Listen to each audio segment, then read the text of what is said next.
Hello students, today we are starting the new chapter that is respiration and circulation.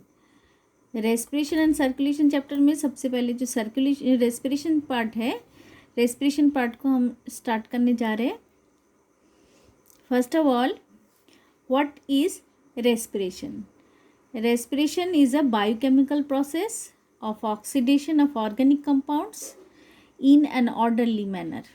एक systematically biochemical process है जिसमें कि energy release होगा in the form of ATP and the reaction is C6H12O6 plus 6O2, that is glucose. Glucose के साथ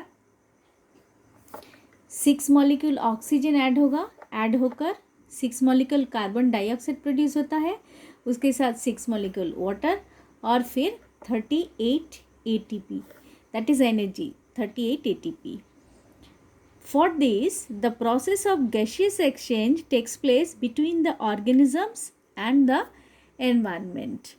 oxygen चाहिए और उसके बदले में जो कार्बन डाइऑक्साइड निकलेगा वो भी एनवायरनमेंट में ऐड होता है and it is occurring to the organisms. So both of this two are needed for respiration. First is the organism and second is the environment. Environment के बिना नहीं होगा. जहाँ पर ऑक्सीजन एब्सेंट है वहीं पे रेस्पिरेशन नहीं हो सकता. Next topic is the site, that is the place where gaseous exchange will occur. तो उसी साइट को कहा जाता है रेस्पिरेटरी सरफेस, जिसके थ्रू होगा. So now we are describing about the respiration in the plants. First, organs of respiratory exchange. Respiratory organs में जो रेस्पिरेटरी एक्सचेंज के लिए जो ऑर्गेन्स है प्लांट्स में मेनली एक सरफेस चाहिए जिसके थ्रू एक्सचेंज हो सकता है. तो इसमें जो फॉलोइंग फीचर्स है उसमें 3 पॉइंट है. First, it should have a large surface area. जो एरिया होगा उसका एक सरफेस एरिया बहुत ज़्यादा बड़ा होना चाहिए. Next, it should B thin, बहुत हल्का और पतला होना चाहिए कि जिसके थ्रू अगर ट्रांसपेरेंट नहीं हो सकता तो उसके थ्रू ऑक्सीजन का ट्रांसपोर्टेशन नहीं हो सकता. Next, highly vascular. वस्क्यूलर का मतलब है उसमें उसके साथ कनेक्शन रहेगा जिसके थ्रू, जैसे वस्क्यूलर अपने शरीर में ब्लड सर्कुलेटरी सिस्टम, ऐसे ही वाटर वस्क्यूलर सिस्टम के साथ कनेक्टेड होना चाहिए जिसके थ्रू ऑक्सीजन ट्रांसपोर्ट हो सकता है. Next is it will be permeable, जिसके थ्रू इजीली ट्रांसमिट हो सके to allow exchange of the gases. And last is it should be moist. Moist होना ज़रूरी है क्योंकि मॉइस्चर प्रोड्यूस होता है जिसके थ्रू, अगर ड्राई है तो ड्राई में रेस्पिरेशन इजी नहीं है. So it should be moist. Second is the gaseous exchange in plants. Plants में जो जो पॉइंट्स है, सबसे पहले आता है the shape and structure of plants. सबसे पहले जो प्लांट्स है उसका शेप कौन सा है, उसका स्ट्रक्चर कैसा है, कि प्लांट्स छोटा है कि बड़ा है उसके ऊपर डिपेंड करता है. और उसका जो एक्सचेंज होता है it is causes through diffusion. Diffusion process से ही गैस का एक्सचेंज होगा. Second, a terrestrial flowering plant has many air spaces. Terrestrial flowering plant में बहुत सारा एयर स्पेस होता है between the cells of stem, leaf and root. इसमें oxygen diffuses into the air space through stomata. Carbon dioxide and water vapour diffuses out. इसमें एक देख सकते हैं, हम एक पौधा लेते हैं प्लांट, इसमें जो लीफ है,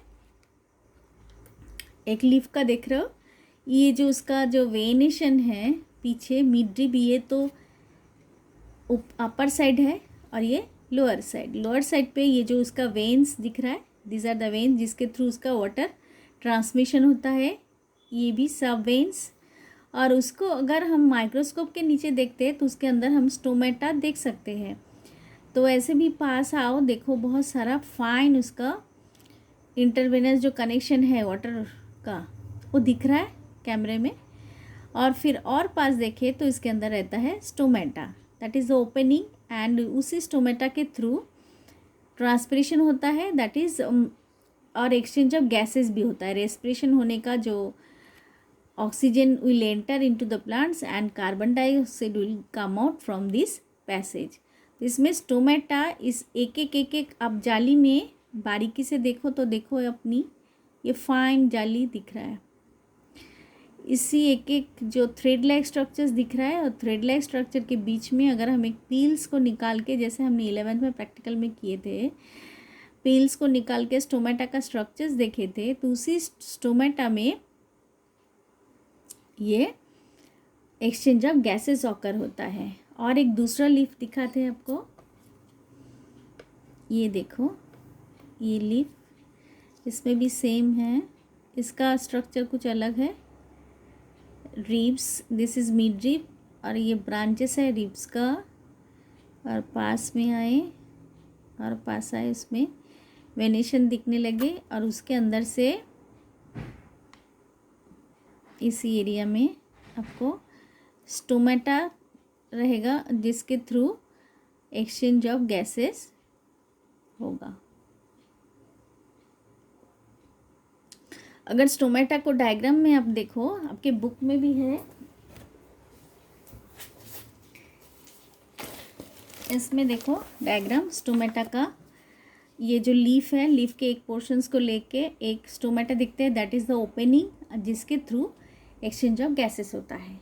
दूसरा होता है लेंटिसेल या बार्क, जो पौधा उसके पार्ट का जो है सेकेंड पार्ट जो बताया जा रहा है कि in woody flowering plants gaseous exchange occurs through small pores in the stem surface that is called bark called lenticels। कोई वुडी प्लांट होता है तो उसका स्टेम कैसे दिखता है, कुछ इस हद तक दिखता है। ये देखो, एक मैंने जो वुडी हार्ड स्टेम का लिया है, अब ये सूख गया है, लेकिन उसको और पास में देखिए तो उसके ऊपर एक कवरिंग दिख रहा है, इसके कवर, ये बाजू बाजू में देखो थोड़ा कवर निकल गया है, छिलके निकल गया, लेकिन इसमें जो छिलका दिख रहा है इसके ऊपर देखो बहुत सारे छोटे छोटे छेद हैं, और जिसके थ्रू ये इसका गैसेस का एक्सचेंज होता था। ये छेद जो है, छोटे छोटे होल्स जो आपको दिख रहा है, these are called as a lenticel. Okay, तो इसी लेंटिसेल के थ्रू इसका एक्सचेंज ऑफ गैसेस होता है, that is through the bark.